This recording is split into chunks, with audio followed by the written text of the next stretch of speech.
Detik-detik Wamenkumham diminta angkat kaki dari rapat DPR. Suasana rapat kerja di Komisi 2 DPR mendadak hening, semua mata tertuju kepada seorang anggota, Beni Kaharman. Ia dengan tegas meminta Wakil Menteri Hukum dan HAM, Edward Omar Sarif, keluar dari ruangan rapat. Peristiwa itu terjadi saat Komisi 3 menggelar rapat dengan jajaran Kemenkumham menjelang pemilu 2024 di Kompleks Parlemen Senayan, Jakarta Pusat, Selasa 21 November 2023. Mulanya Wakil Ketua Komisi 3 DPR Habibur Rahman mempersilakan Menkumham Yasona Lauli untuk memaparkan data.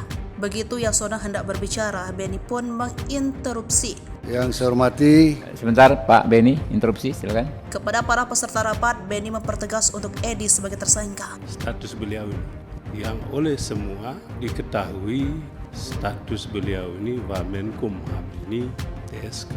Beni pun meminta Edi keluar ruangan agar rapat tidak cacat.